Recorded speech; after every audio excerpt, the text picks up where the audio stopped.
Hello there, everybody. Hello, Ed. Welcome.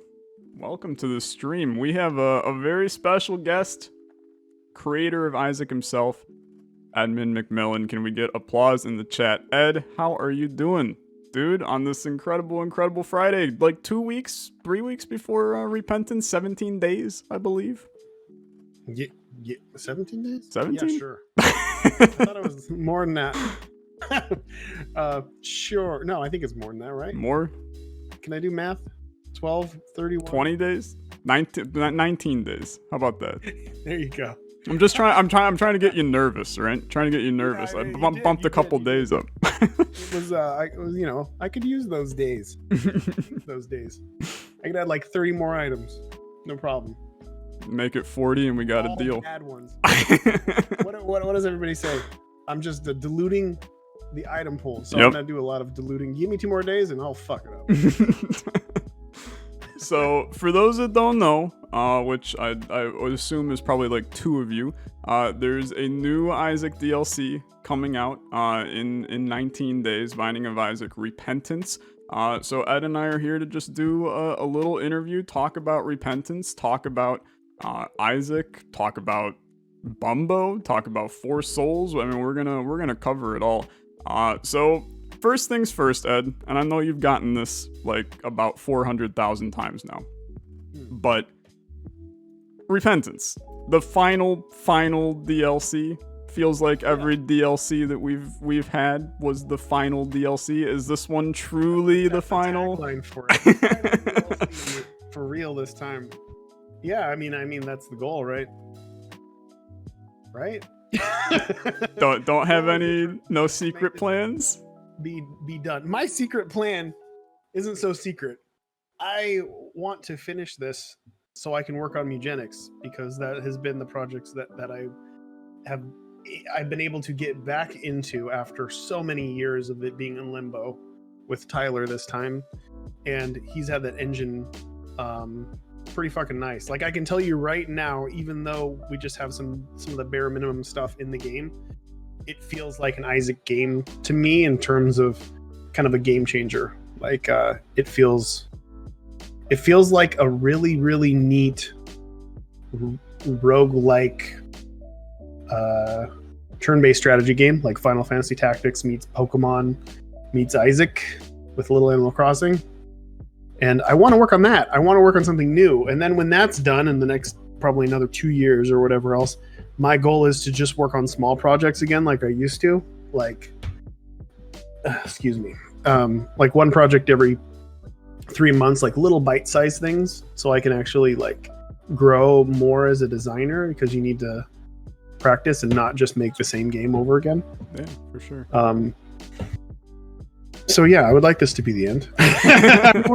we're putting in a great deal of effort. There's no doubt in my mind that we'll do a few little, not content updates, but updates to just make sure, we're going to launch the game, and I'm sure there's going to be some issues, and then we're going to patch those things in. And I'd like to give Delirium a pass, design-wise, because it doesn't hold up to where it's not there. I think everybody kind of agrees.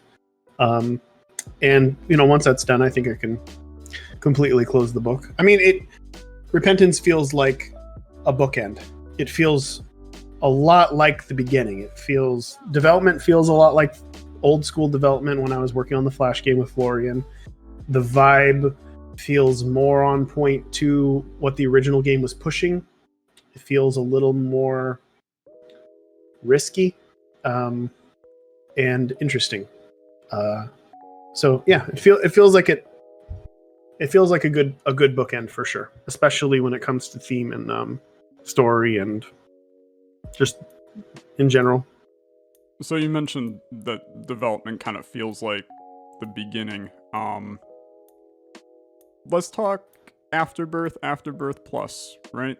Afterbirth obviously was, at the time, I mean, that was a pretty massive expansion to the game. I mean, the idea of adding in a new game mode in the form of greed mode, I feel like that was something that nobody expected, kind of when Rebirth first came out, was the idea of a second game mode. Let's dig into that for a second. Have you ever had any other ideas for another game mode in Isaac? Like, there's been so many mods that have come out, you know, arena mode, where it's kind of another wave-based form of doing Isaac. There's whack job mods like the zombie mode. I don't know if you've ever seen that, but they remade Call of Duty Zombies inside of Isaac. I have not. You know, what do you feel about some of these, you know, different game modes that have been kind of put into Isaac now? Do you have any other ideas for game modes like that? Well, greed mode, it's kind of funny. So when we were working on like post Rebirth stuff, I actually started entertaining the idea of doing a sequel and what would be in the sequel. One of the things that I wanted to figure out was how to do a progressive, like not progressive, but is that the word? A shop that stayed around, like in a hub world. And I wanted to see how that would work on a small scale. So initially, greed mode was kind of a prototype to see how that would feel. Like a small, like using the same system, but having like this little hub world that had a bunch of items in it and you knew what they were, you know, refill them and whatever else. And that's what it was. And it turned out it was fun. And I really liked it. And I wanted to experiment with it more. And I tweaked and tuned it. And then we included it in the DLC. When it comes to other game modes, there is another game mode that I want to do. I'm not going to reinvent the wheel here, but it's something that I would like to possibly add, that I wanted to add for this, but maybe I was kind of holding for a possible sequel. There's a lot of stuff in Repentance that I was holding on to design wise, and the bigger Repentance got, the more I felt like I could let go and just say, okay, I'm positive I can come up with another cool design for a sequel. Let's just give this to Repentance. Let's give this to Repentance. Let's explore this here instead. And one of those elements is kind of another game mode, more straightforward and to the point. And I don't want to talk about it here because then somebody will just make a mod of it before we finish it. Understood. But I'd like to try to do that. I'd like to try to do one more little game mode, but I don't know if and when that'll happen. It's not going to happen for the release, that's for sure. Cool. So, Afterbirth Plus, it was a DLC that kind of met some critical negative reviews at the beginning of it. Would you like me to tell you the story of Afterbirth Plus? Yeah, Okay. Hit us with the story. So a lot of people probably think, oh, you know, Nicholas got greedy and they wanted to charge for this thing, and that's what happened. But it's not what happened. It was my fault.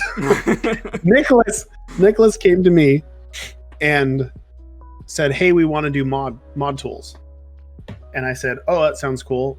And they're like, "Yeah, we're just going to give free mod tools out for Isaac." And then I was like, I want to do another expansion. Like, I've got some ideas for items and stuff that, you know, that were kind of still pending back in the day. And I've got an idea for, you know, final boss and all this other stuff. And I got him on board for it. And I think originally it was only going to be like a couple bucks. And it got bigger and bigger, of course. And so what was intended as just a free mod tool thing, I got my hands in it and I was like, I want it to be bigger. And of course we had to charge for it. And then with more effort I put into it, the more it kind of went up, even though it's like still like half the price of the game. But in the end, it was like something really terrible happened. And I kind of wanted to quit video games, and I was dealing with this terrible thing that happened, and I completely checked out. And I handed off my design doc stuff to the team, and I really wasn't there to fact check it. I wasn't there to really test it. I just was going to just trust that it got done, and that was it, because this thing that happened was just basically stole my life.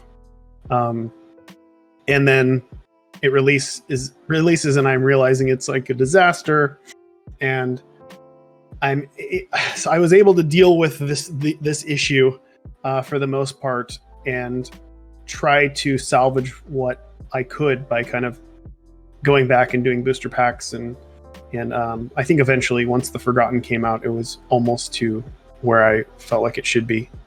But yeah, it was something that really just got away with me. I think I had bit off more than I could chew at that point in time, and then, like I said, just real life terrible situations just kind of broke me, and I hit a wall. It was around the End is Nigh time, where I just was like, I don't want to do this anymore. Like, I'm done. Like, this isn't fun. It's just shitty. And I kind of checked out, and in doing so, things kind of fell apart.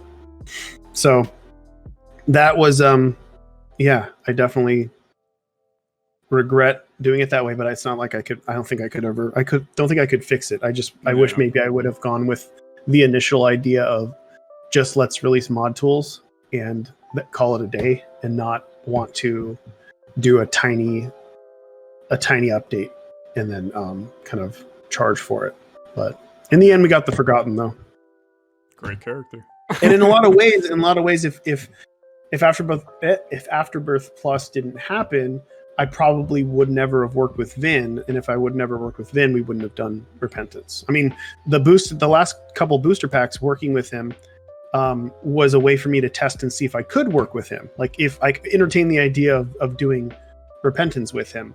And we worked well together, and he really kind of wowed me with his knowledge of the game and my aesthetics, which is usually where a lot of modders miss the mark. He really kind of gets it, and it was pretty surprising. And he's very great to work with. He's a fun guy. So if that mistake didn't happen, I probably wouldn't have had him come in and like, sorry, I'm super distracted right now. and come in and fixed anything. So you talk a little bit about what it's like to work with Vin.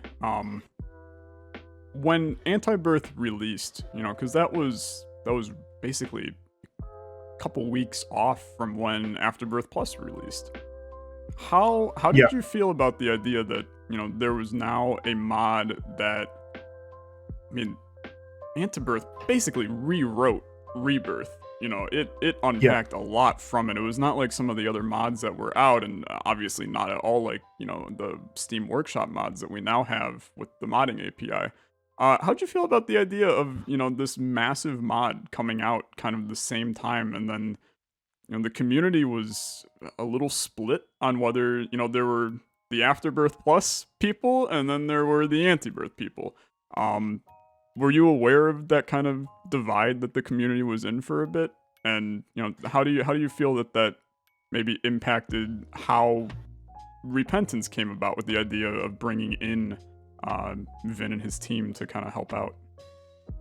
I don't remember. I remember it coming out, and then people from my perspective, it came out, I saw it, and I was like, holy shit, this is amazing. And like, how do I contact these people? Like, I contacted Vin like right away.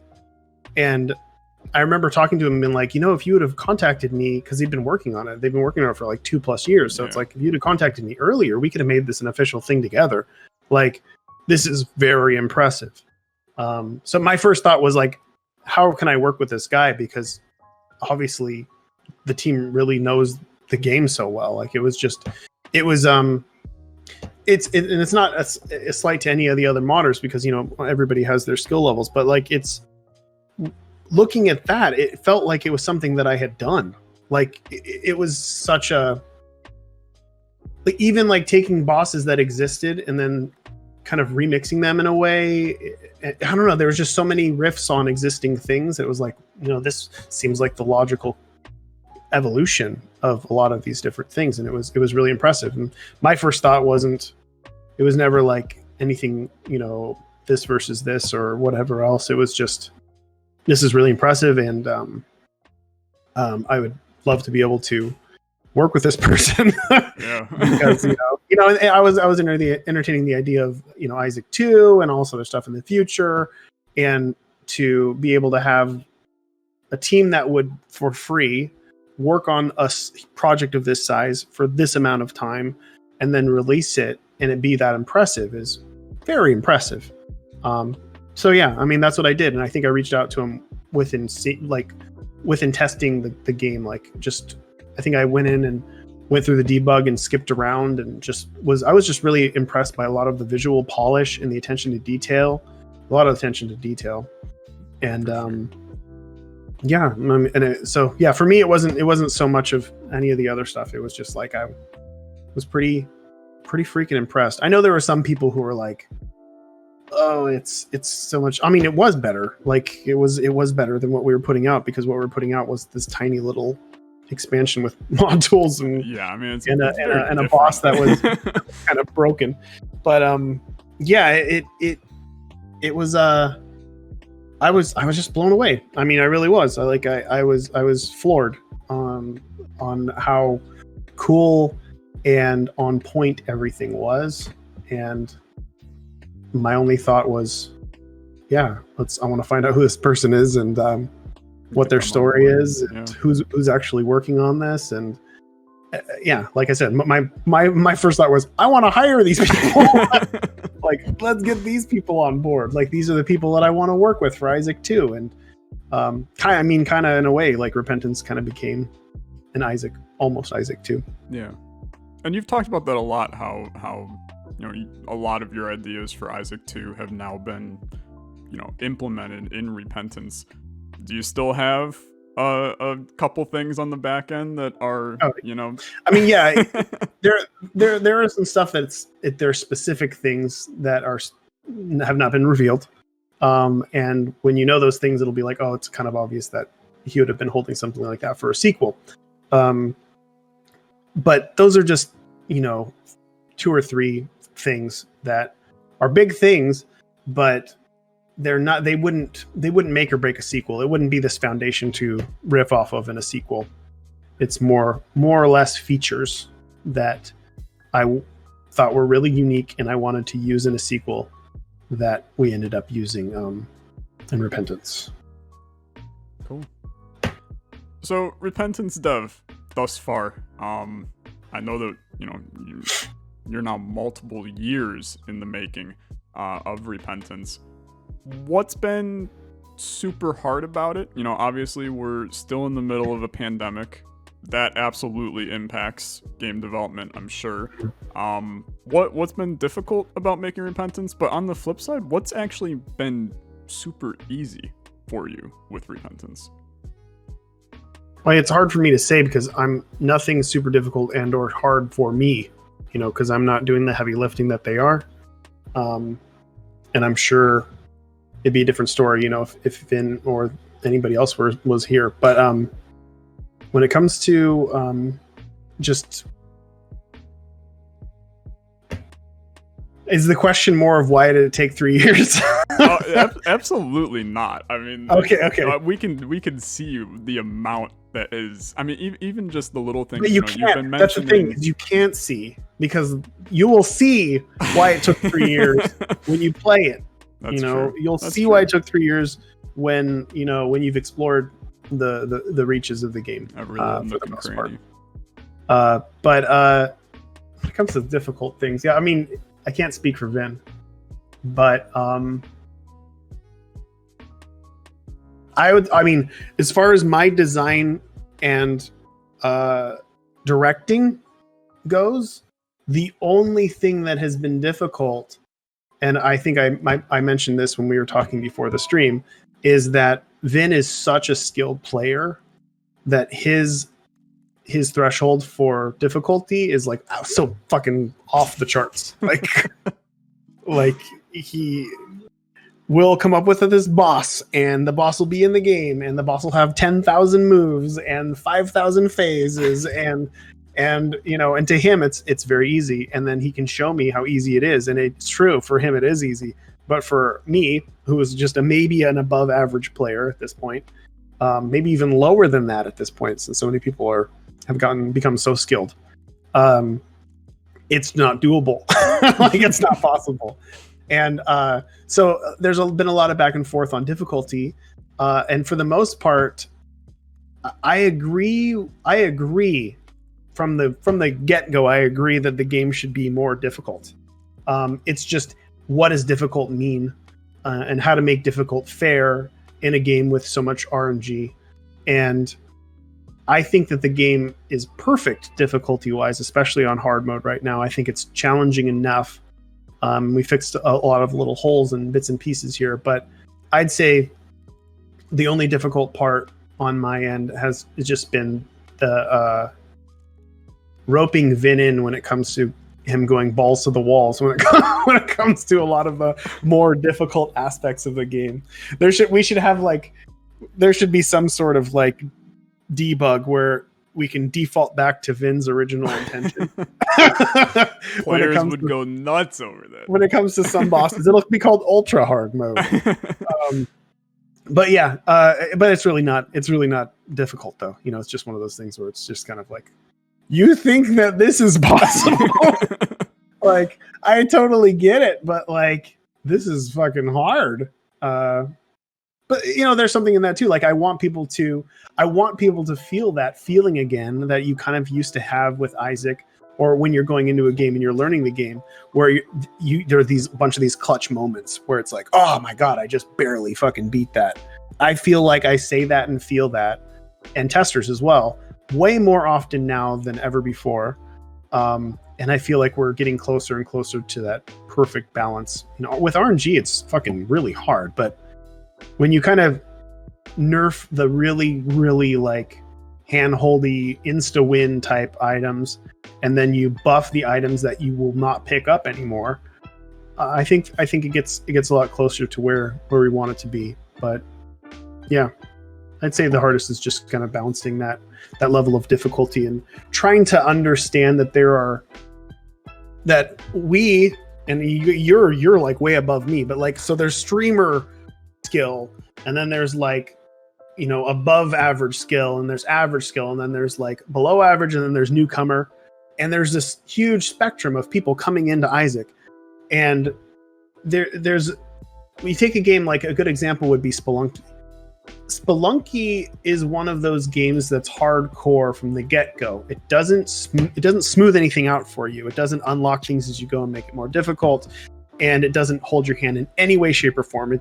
That's why Spelunky was always a game I think a lot of developers loved, because it was like, I don't want my hand held. I know what I'm doing. Let me go in and do this. It's super hardcore. But I think that's one of the things that keeps a lot of new players. They're a bit intimidated by the idea of what Spelunky is.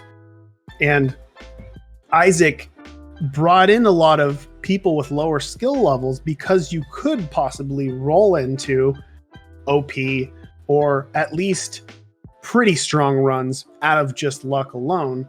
And the game unfolded its difficulty for you the more you played and the further you got. So the game is actually, when you go back, like start fresh again, the game is so easy for an average level player when they start from the beginning and they just have to beat mom. Like, the game really kind of holds your hand, and you don't realize that. But that's something that I did from the beginning. And what I want to make sure that I continue to do now is making sure that that the game continues to unfold. And just like there's going to be a point in the game where most of you guys have already unlocked it, but that the alternate paths unlock. It's not going to be, they're not going to be there from the beginning. There's a certain skill level that says, hey, this must be this tall to ride. And you know, you have to get there in order for those things to appear. And I think that's really important in games. But so basically, it's difficult to remember the spectrum of players who play Isaac. And it's not just skill levels, but it's also how they play. There's the people who want to break the game. There's people who speed run.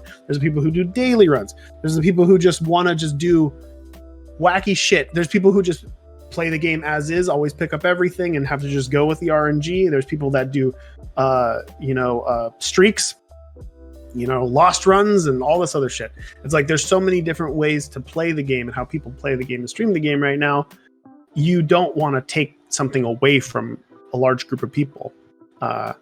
So that's been a difficult thing to acknowledge. You want to acknowledge all the players. Yeah, for sure. I want to, you just gave me like 8,000 questions just in that little bit. But I want to touch on different types of players, because there's kind of been.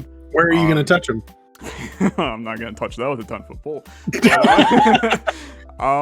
But, there's been a conversation lately, and it was, due to the debug console and Afterbirth Plus, right? Mm-hmm. And as a content creator, it was the best part of Afterbirth Plus. I've got things like the Wheel of Isaac and all of those other of Isaac things that I've done where it relied on being able to spawn in items, form a weird challenge. There's other creators that do the challenges and such.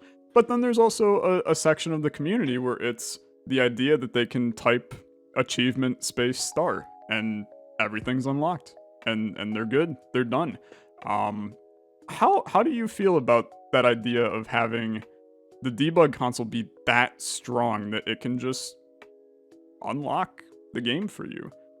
In a single player game, that balance can be difficult to kind of achieve, I think. Yeah. So I don't like it.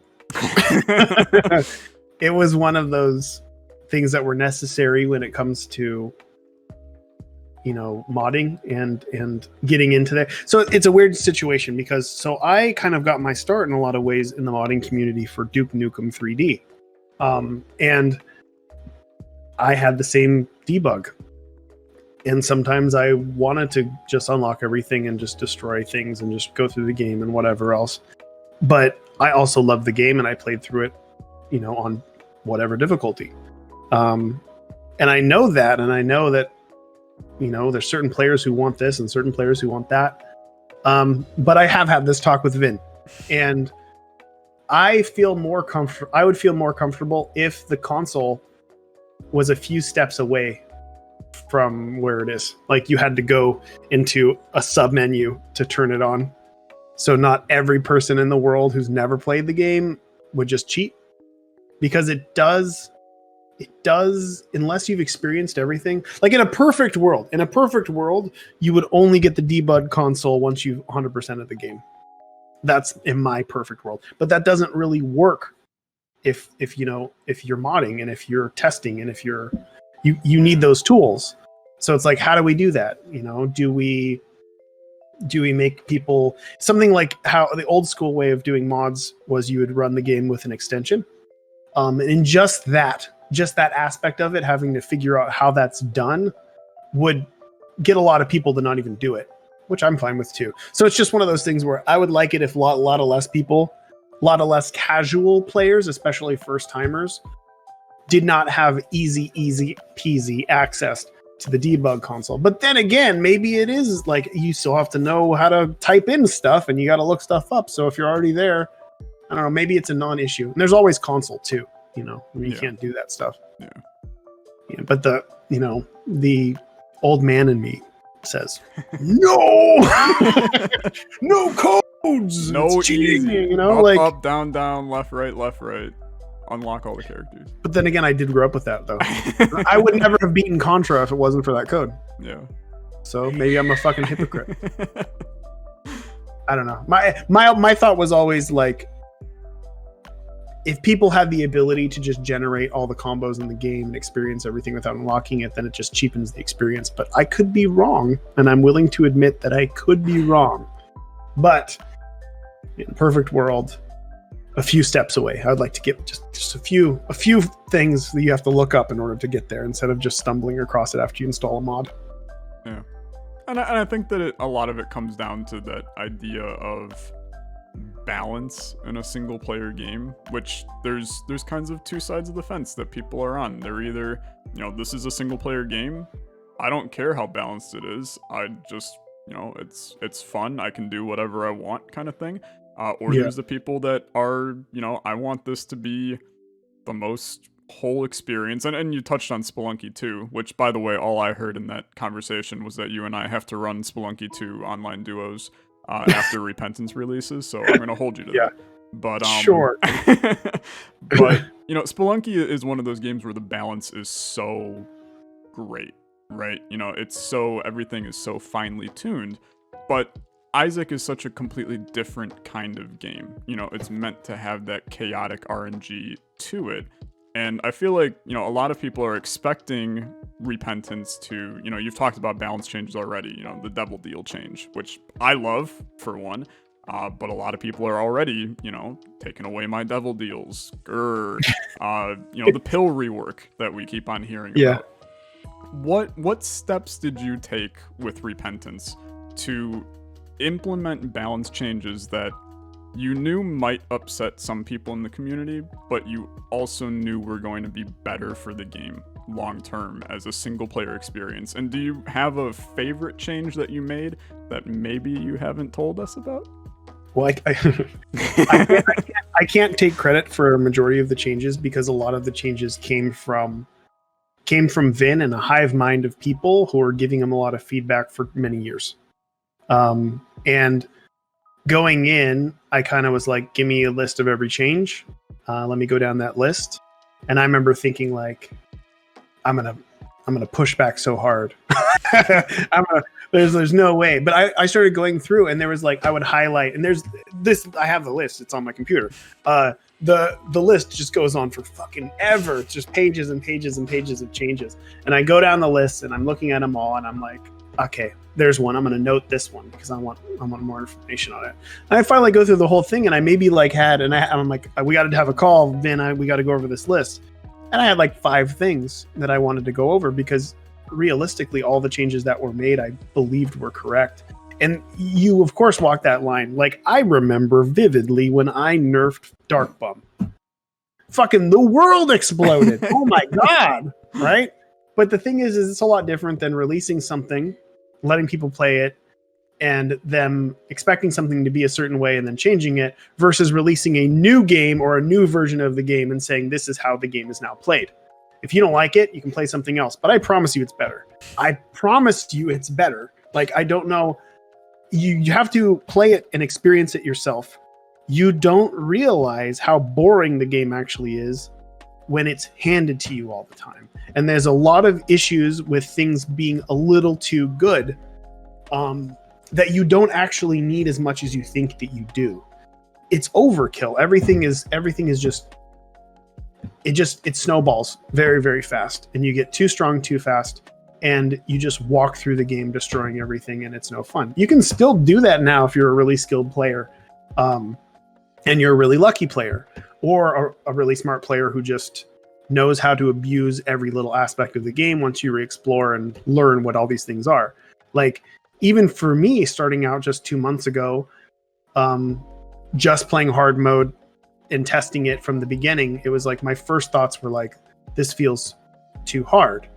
And then after a few plays, this started to feel like kind of a new game. And it also kind of felt like the Flash version of the game.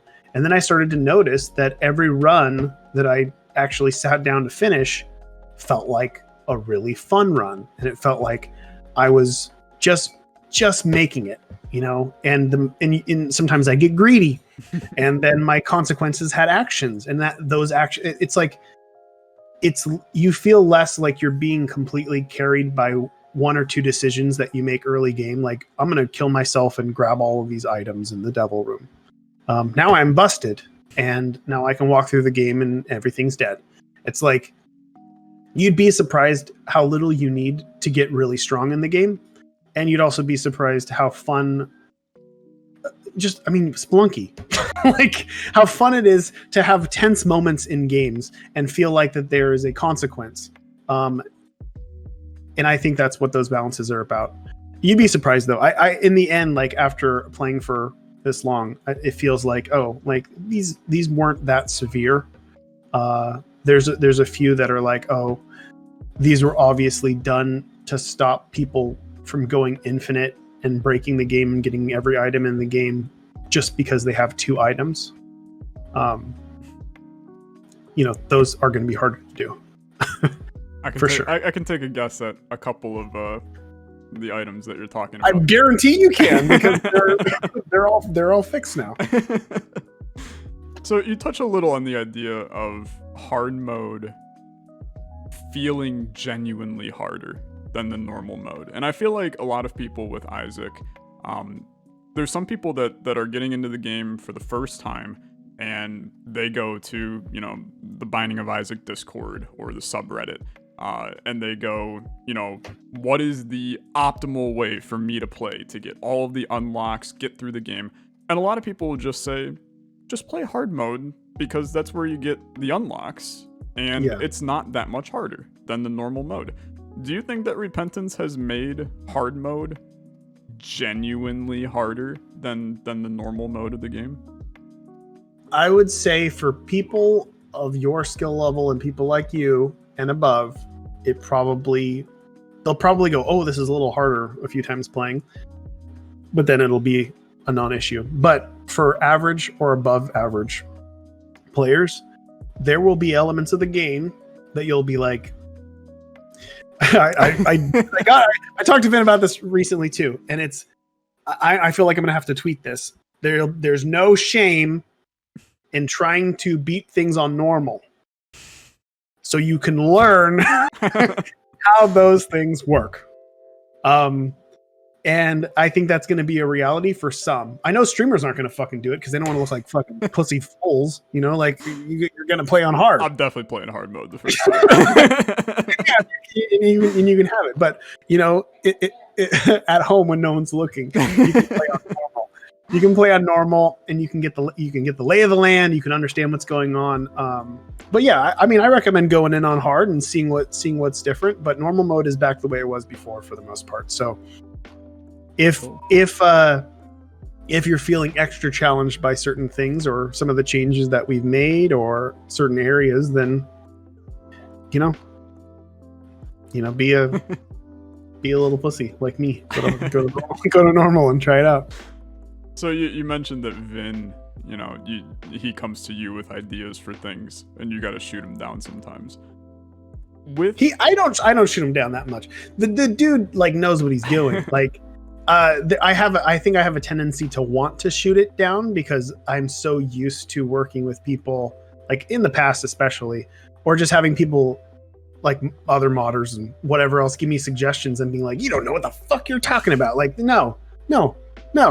But usually Vin is, you know, I'd say 90% of the time Vin is usually correct on what it is. And if my impulse is to say, you don't know what you're talking about, Vin, it's because, you know, there's a language barrier or something.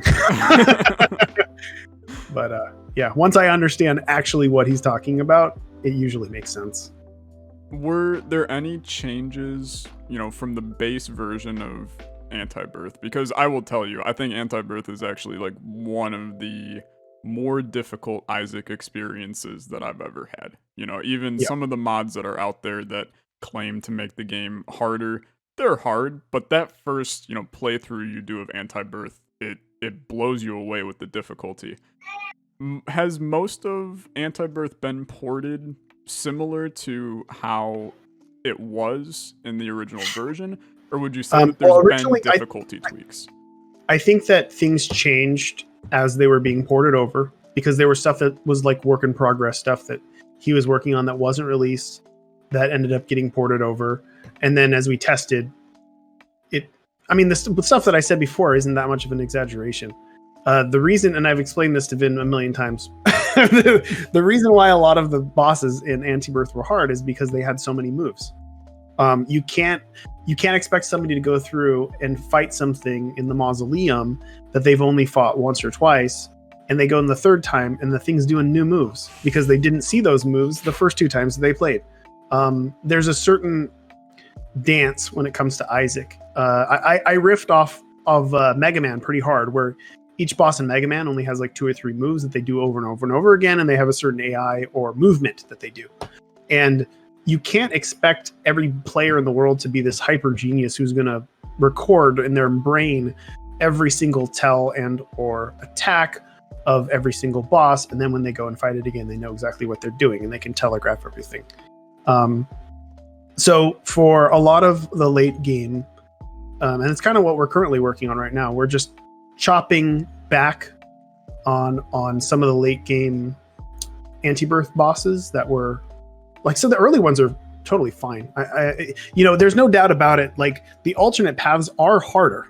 than the main paths, for sure. They're harder because you don't know the enemies, and they're harder because they're harder. The enemies are just a little tad harder. There are new mechanics that are introduced that make things a little harder, and that's just the way it's going to be. But when it comes to bosses feeling unfair or feeling like there's no way, I did not expect this to happen, that's kind of what we're going through now. Making sure the remaining handful of bosses that we're tweaking don't have an overwhelming amount of moves, so it doesn't feel like you're randomly getting hosed. Like there have been for months I'm playing certain bosses in the game, and I feel like I finally got them down, and then I'll play them, and they'll just do a move I've never seen before, and I'm like, what the fuck, Vin? And it's just like kind of shaving that back a little bit, and making sure that it feels fair, but difficult. And we've done it with many other bosses, and that's like I said, that's kind of the hardest part, is just making sure that things are balanced in a way that is fair, because it doesn't need to. The reason why Anti-Birth was so difficult was because the guy who was in control of the whole thing is fucking amazing at the game. And that's simply what it is. And also too, like, I think Vin definitely, and it's true that when you give a boss a bunch of moves and a bunch of phases, it looks cool and it feels epic. That's 100% true.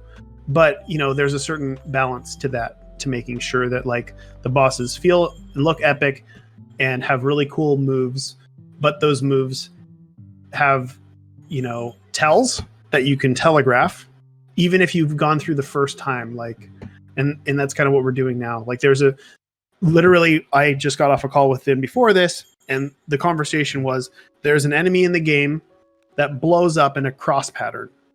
But there's no tell.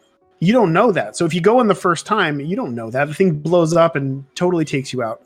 And Vin had added tells where there are like kind of starbursts right before things blow up. And we just talked about just adding a visual of that. And that's all you need. Like, all you need is just this directional starburst that shows right before it blows up, oh, this is how the bomb's going to go, boom, boom, boom, boom, boom, boom, boom, boom, like that. And stuff like that, making a pass to make sure that things have tells that are realistic will complement the game a lot more, especially if the game is harder, because you never want to be in a situation where the game is now harder and now you just have to completely memorize everything without tells. But yeah, we've got, as you said, 19 days, and I'm positive in the next 2 days that we'll have a majority of those bosses pretty tuned. And that's kind of where we are now. We're in the tweaking tuning phase. We're tweaking and tuning low end items, bosses, and some late game bits and pieces. So you released today a blog post Friday. It's like a holiday in the Isaac community at this point. Couple of item changes: glass cannon, game breaking bug, holy water. 3 very unique items that I would consider to be bad in Afterbirth Plus. Glass cannon, we were talking before the stream started. Glass cannon, I think, is a great item. I didn't think it really needed a change, but touch a little bit on why. Great item for who? Yeah, well, that's. Tell me who what character would you be, or characters would you be using this item a lot with? So we touch on that. We don't want there to be items that are exclusively useful only for a certain character or two. The glass cannon edit is a perfect example of understanding what item's intention was, and executing it in a way that works for all characters. Don't get too excited by these changes, because I showed off some of the more drastic ones. A lot of them are just going to be simple, like Brother Bobby shoots more. There's going to just there's a lot of garbage tier items that don't seem to fit in well, that just need a little help. They need a little help because there's so many, their brothers and sisters are so much cooler than they are at this point. Sister Maggie and Brother Bobby were the first two familiars that I had made, and they got outshined by literally everybody that came after them. So, they need a little help. And a lot of items are like that. You'd be surprised. There's a lot of items just got like one less charge. Some got one more charge. Some got more than one more charge. Some got little buffs here and there. Some got a little more healing. Some got this. Some got that. Lots of little tweaks and tunes, but you'll have to pick them up again to know that they're different and then know that they're better. And just, I guess, just trust me when I say that the items that you think are just completely terrible have gotten better. And somebody asked too, oh, Bob's Brain's fixed. It's not fixed, but it's better. It is better, but not in the way you want. Bob's Brain is not an item that's like, for me, it's not. I love Bob's Brain, and there should be items like Bob's Brain in game. Those aren't items that we fix because they're cursed. Curse of the Tower. I got a buff. I got a buff. It's the same fucking thing though. Same fucking thing. But those bombs though, watch out. So you touch on something interesting there with the idea of there being, those couple of items in the game, the Bob's Brains, the Curse of the Tower, Cursed Eye, Isaac's Heart, these controversial items in the game. And there's a growing trend with some roguelites today that are allowing you to go in as the player and either turn off certain items that you don't want to see in the game, or change, maybe you don't want this room to appear, say, I really don't like arcades, turn off arcades kind of thing. Yeah. How do you feel about that? And would you ever consider in Isaac, the way to turn off Isaac's Heart ever appearing? Absolutely not. If you want to cheat and play the game how you want to play it, make your mod. Make a mod and put on the debug. Do it. Have fun. I don't think that that's the way games should work. I think games are very specifically like, this is the experience we intend, and this is what we want you to do. If you really don't like the item, then don't pick it up. Re-roll it. Find a way to get rid of it. Do whatever you want to do. But, in a perfect world, you use it to the best of your ability, and you go with it. Yeah, I agree completely. Let's talk mods for a second. Obviously, Repentance, bringing in Anti-Birth, one of the biggest mods ever made for Isaac, possibly the biggest. Have you been up to date on some of the other incredible mods that have come out in this past year? I mean, there's things like Fiend Folio, Retribution. How do you feel about where the modding community is going? I saw some Fiend Folio stuff. Because I've been going through actually a lot of your videos. I've been looking at just random item stuff. Like I want to look and make sure I'm understanding how everybody plays with certain items, or why items are considered bad by other people. So I've been going and looking at people's lists and stuff like that. And in doing so, I did come across Fiend Folio stuff. But yeah, I haven't. I really haven't. I feel bad for saying it. I don't want to lie though, but I haven't looked at mods in a very long time, and I feel bad. I wish I had.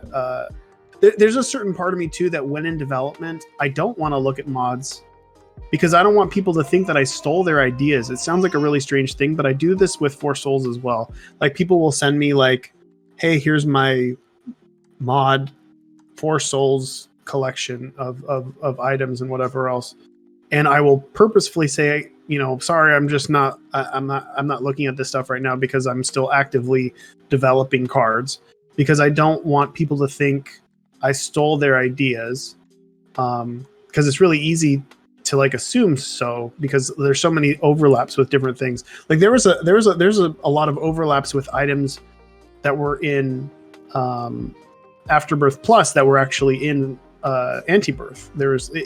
It's strange, the coincidence, and you just kind of can easily riff off of certain mechanics in the game and come up with the same general idea.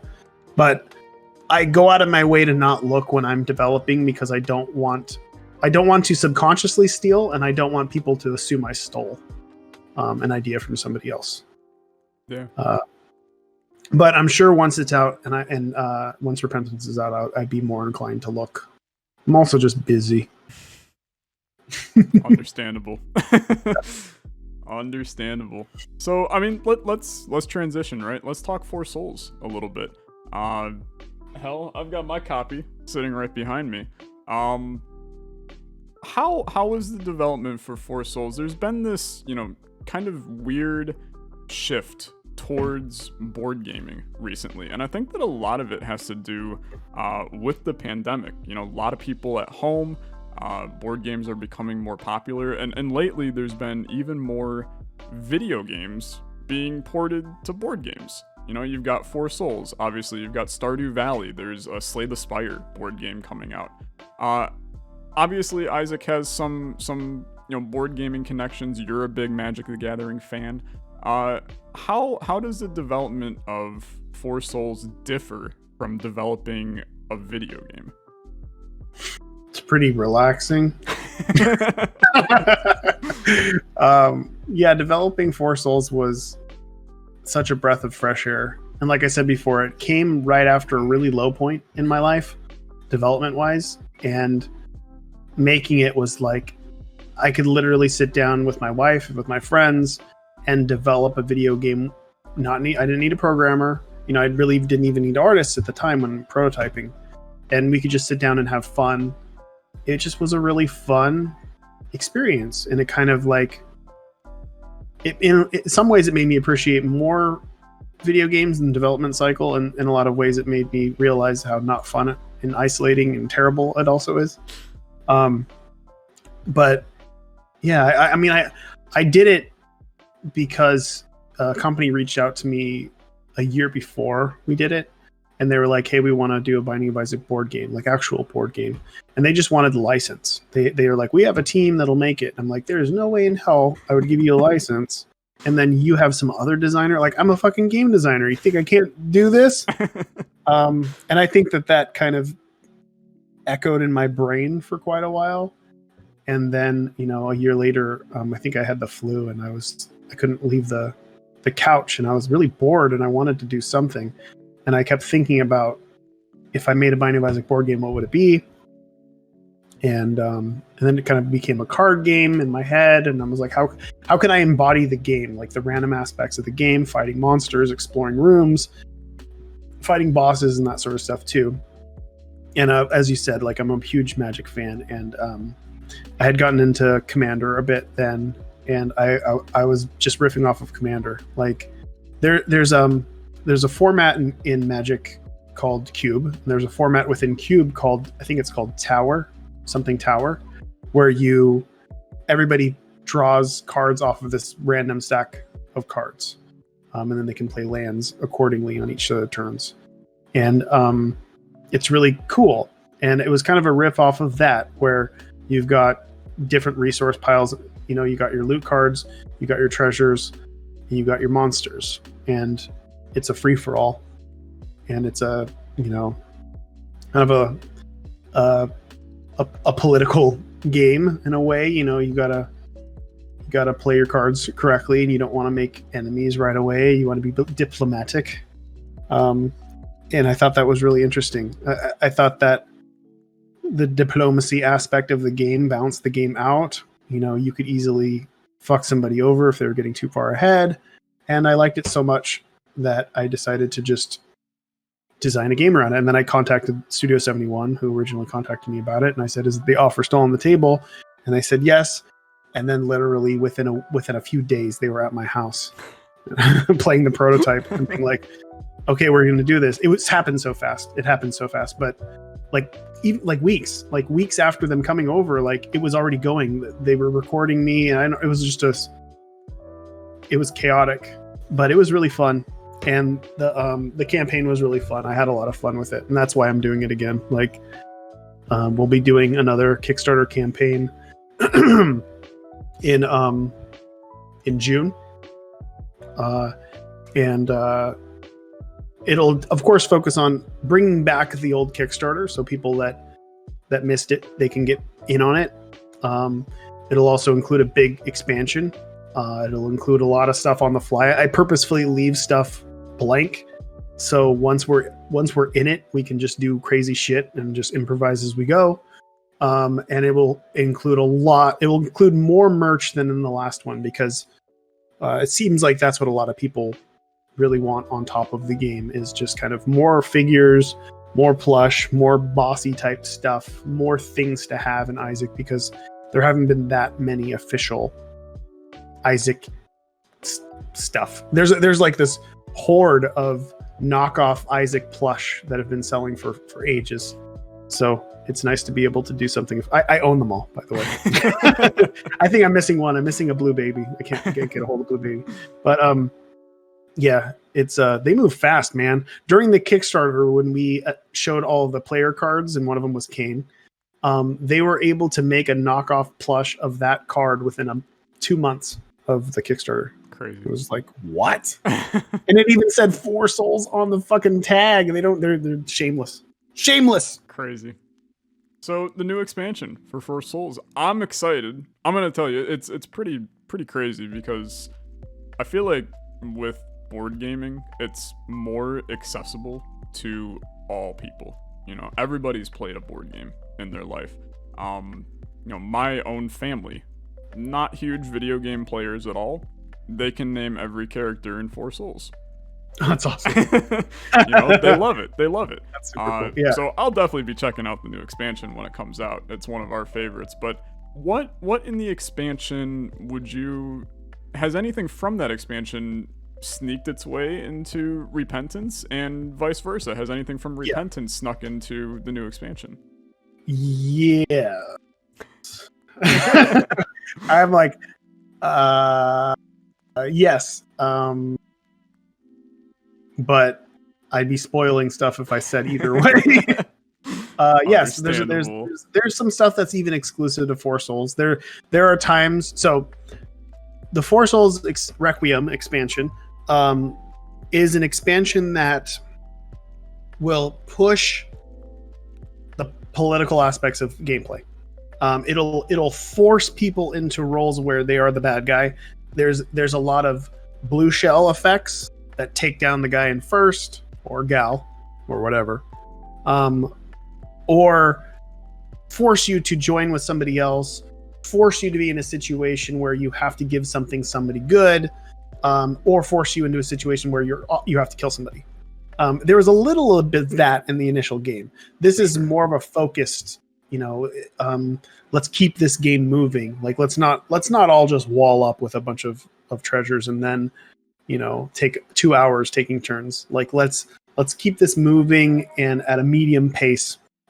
And there's also a focus on actually be able to attack other players. And there's a whole new deck called the Room deck, which will be a variable you can add if you want. It is not needed to play, but it essentially changes each time you kill an enemy or a boss.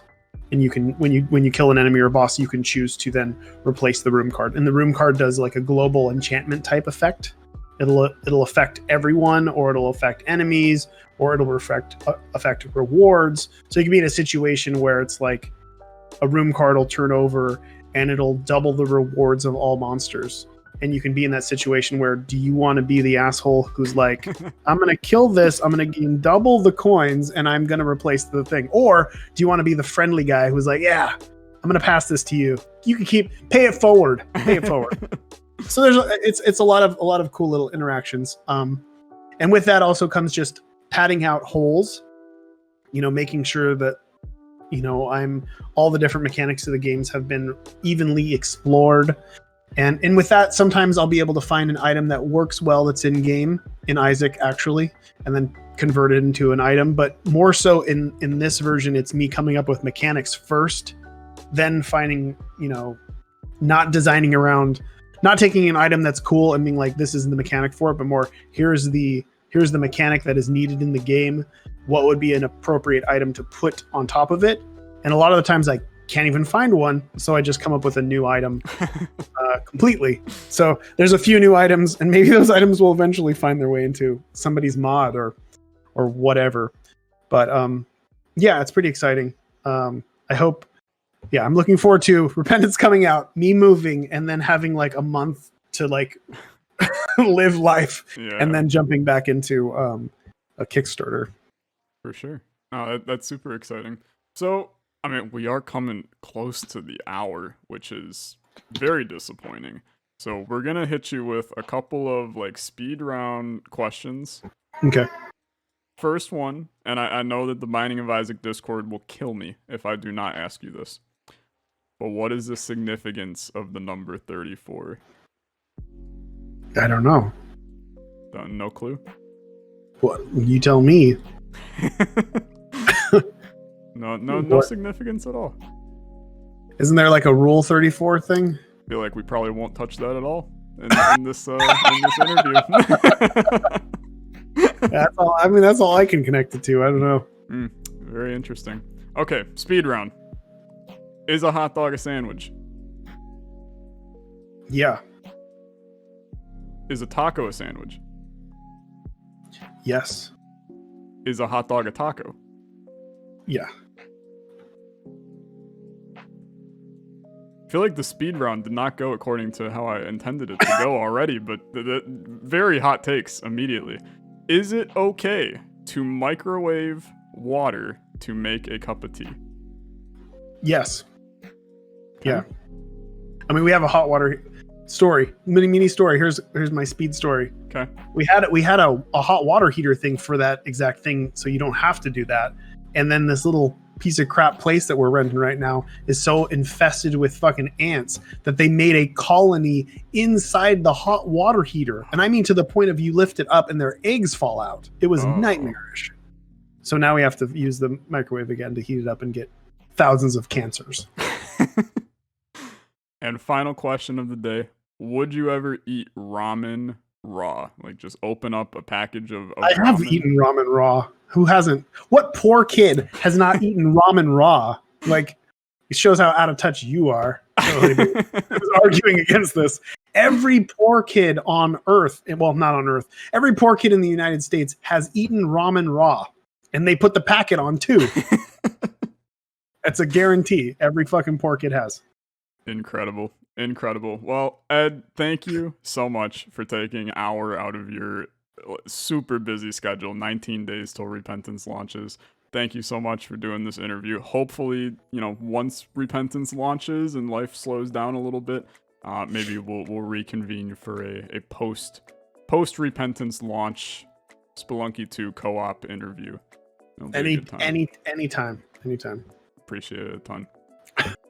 All right, take it easy. Have a good one, Ed.